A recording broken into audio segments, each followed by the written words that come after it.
Now, the other big story we're following for you today, President Trump has ordered a blockade of all sanctioned tankers going in and out of Venezuela. This move comes a week after the U.S. seized an oil tanker, you'll remember, and days after President Trump said a land operation in Venezuela could happen soon. We've got team coverage of this for you. Let's begin with CBS News senior national security correspondent Charlie D'Agata. You see him there in our D.C. bureau. Charlie, good morning to you again. Tell us more about this blockade and what a violation of it perhaps might result in. Well, Errol, I got to paint the picture that, in a way, a blockade is already in place. So President Trump has called it the largest armada ever gathered in that region. That might be a slight exaggeration, but there are at least 12 warships kind of positioned in a crescent around Venezuela throughout the Caribbean, led in part, or in fact, by the USS Gerald R. Ford, which took part in that raid of the Skipper oil tanker last week that you and I have reported on. But there are multiple destroyers, there are multiple cruisers, and there are somewhere around 30 of those identified sanctioned oil tankers that are around the coast of Venezuela. And interestingly, Tanker Trackers, which is kind of an independent organization, has shown that they're kind of bobbing around in the bay there. They're not doing a lot of movement, which might suggest that the presence, this vast presence of U.S. military firepower is already having an effect on the movement of those oil tankers, because it's certainly down. And as far as what they could do, any one of those is capable of interdiction. But as you saw with the Skipper, those are highly trained, largely led by Coast Guard Special Forces, but with the assistance of the Navy and the Marines. So they have multiple assets in which to interdict. And just by their presence alone, they've established something of a blockade already without necessarily announcing it. Now, this is one of the few blockades we've seen in recent decades. One of the most recent was way back in 1962. Folks will remember that as the era of the Cuban Missile Crisis. So why so serious so now? We do know the president will address the nation tonight. We don't know specifically about what, but what's special about this blockade at this moment? Errol, when we've been covering the buildup, the U.S. military firepower in that region, and since September, the strike on these alleged drug boats, where there are now, I think, 95 people have been killed, 25 strikes on these drug boats. This is all about piling pressure on Nicolás Maduro, the president of Venezuela. But it will raise questions among lawmakers, because Operation Southern Spear, that's what the U.S. military and Southcom, who are in charge of that area of responsibility, are referring to that. That is a drug interdiction operation. So if they are now moving from a drug interdiction operation to an oil tanker interdiction operation, that raises questions about the might of the U.S. military and its overreach. Admiral Mitch Bradley is going to be on Capitol Hill today. He'll be talking about those boat strikes.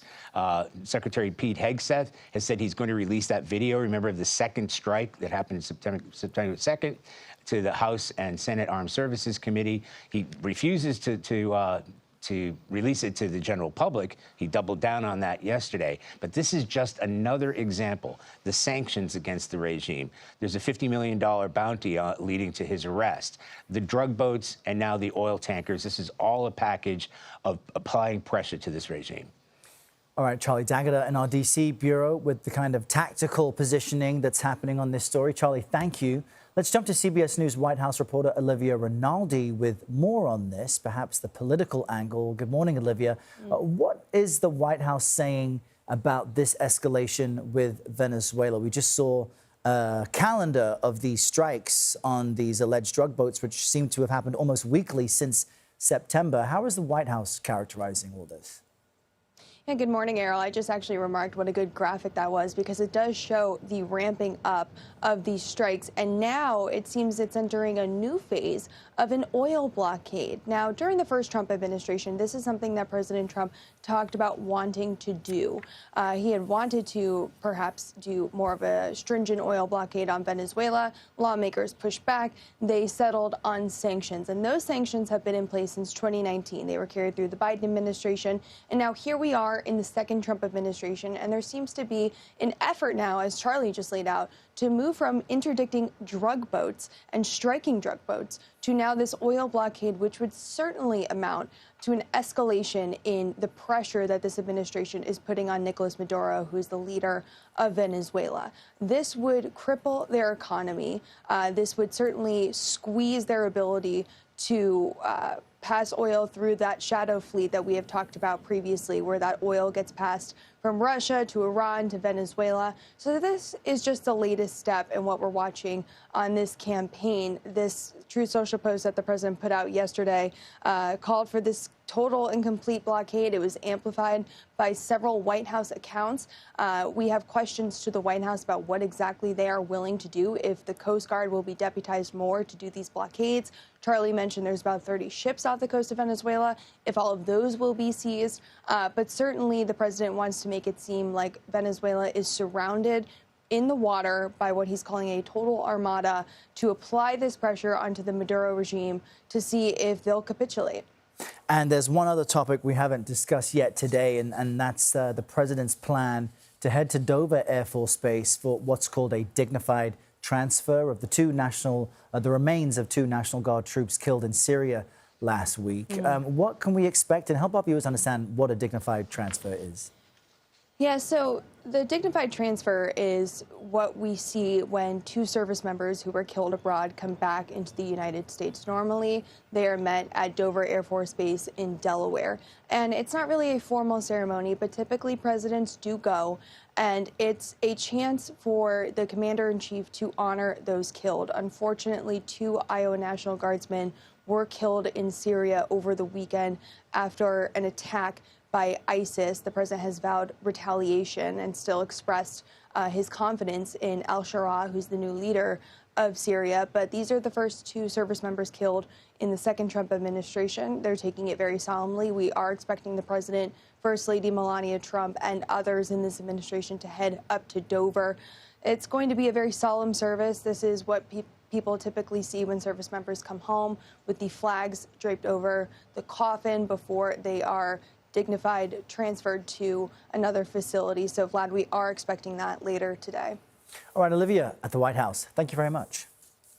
Let's get back to the situation in the Caribbean now between the U.S. and Venezuela. Lawmakers got a briefing on what's unfolding yesterday. CBS News Congressional reporter Taurean Small joins us from Capitol Hill with details on what they were told. Good morning again, Taurean. What exactly did lawmakers learn?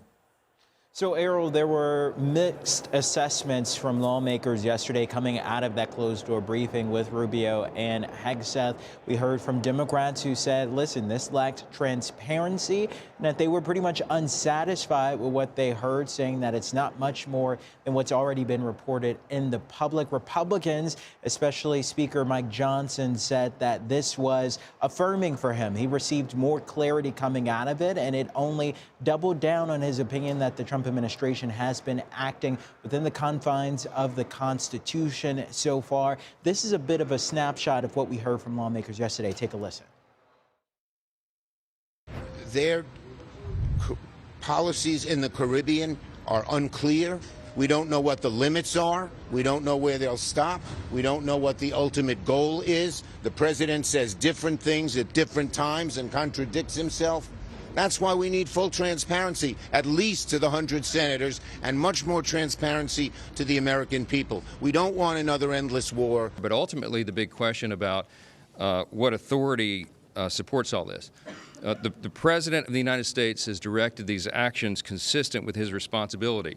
And that responsibility is clear: to protect Americans and United States interests abroad, and in furtherance of the United States national security and foreign policy interests. On the note of authority there that Speaker Johnson brought up, I found this to be pretty instructive. Representative Don Bacon, a Republican, came out of this meeting saying that while he supports the administration, he did have some reservations about the administration moving forward by bypassing congressional authorization on this. He said he would be supportive of a vote, but so far that gives him the most pause in this era. And Taurean, there's one other big topic I want to ask you about. For many of our viewers, their healthcare costs are about to skyrocket. The House scheduled to vote on a GOP healthcare proposal today It does not include, though, an extension of those premium subsidies. So help us understand the infighting that's been happening there, especially overnight.